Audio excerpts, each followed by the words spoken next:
Madame la directrice exécutive de l'ONU-SIDA, Monsieur le secrétaire général des Nations Unies, Monsieur le directeur général de l'OMS, Madame la directrice exécutive de l'UNICEF, Monsieur le directeur exécutif du Fonds mondial, Madame la coordonnatrice ad intérim du PEPFAR, distingués invités,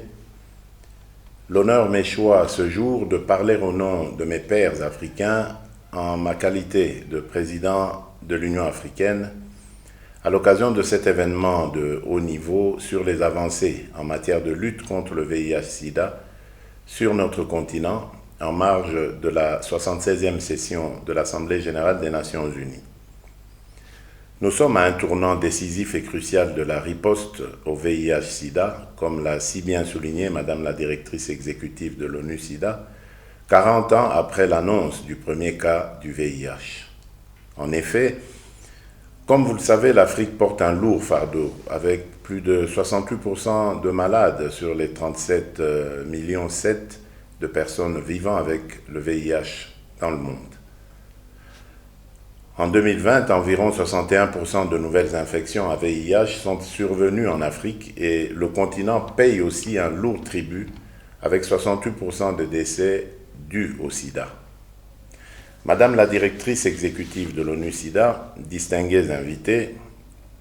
en une décennie, 2010 à 2020, des avancées importantes ont permis d'avoir un impact avec la réduction de nouvelles infections et de décès,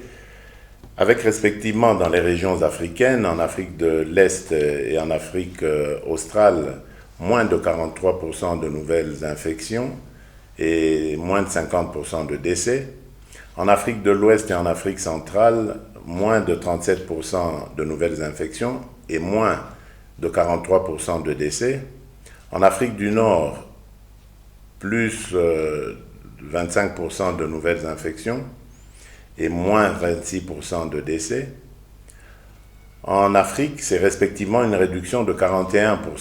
dans les nouvelles infections à VIH et de 47% dans les décès dus au sida en une décennie. En outre, en 10 ans, le nombre de personnes vivant avec le VIH sous antirétroviraux est passé de 5 millions à plus de 19,5 millions de malades. Je voudrais saluer ces performances obtenues notamment avec le concours technique et financier des Nations Unies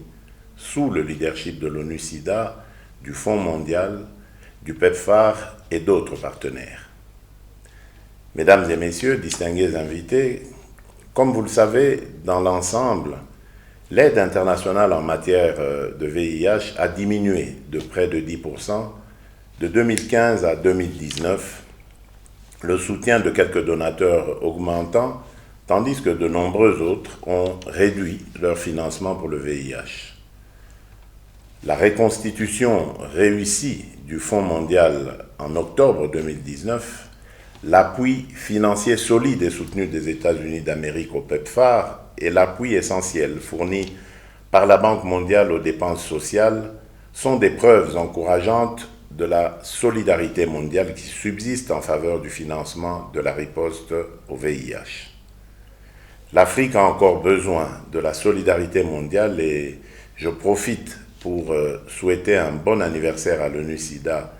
au Fonds mondial et au PEPFAR qui célèbrent respectivement leur 25e, 20e et 18e anniversaire et dont le soutien a été déterminant. Mesdames et messieurs, distingués invités, il vous souviendra qu'à l'occasion de mon adresse à la tribune des Nations Unies en juin 2021, j'avais marqué l'adhésion de l'Afrique à la nouvelle stratégie de l'ONU-SIDA qui vise à mettre fin aux inégalités avec l'ambition d'atteindre l'objectif 95% en fin 2025 et de mettre fin au sida comme problème de santé publique à l'horizon 2030. Ainsi, parlant de la responsabilité partagée, déjà en octobre 2019 à Lyon, l'Afrique a massivement contribué à la reconstitution des ressources du Fonds mondial avec 23 pays africains qui ont fait des promesses pour un montant de 75 millions de dollars. Ceci constitue incontestablement un signal fort de l'engagement du continent africain dans la riposte contre le VIH-Sida. En plus, l'Union africaine a décidé cette année de créer une agence africaine du médicament pour mettre fin à la problématique d'accès aux soins. Cela sous-entend le VIH, la Covid, l'Ebola, toutes les maladies négligées et émergentes. Mesdames et messieurs, distingués invités, malgré ces progrès de la réponse au VIH,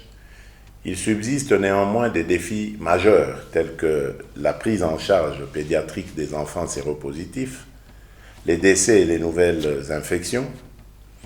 la couverture en charge virale qui reste encore faible avec plus d'un tiers de personnes vivant avec le VIH en sigle PVVIH, qui eux n'y ont pas accès. Des millions de personnes vivant avec le VIH et des personnes à risque ne bénéficient toujours pas de services vitaux de prévention, de soins et de traitement du VIH. La discrimination, la stigmatisation, les violences basées sur le genre qui plombent les efforts des États et limitent l'accès aux services de santé. Il en est de même des barrières juridiques et du respect des droits humains, notamment des populations clés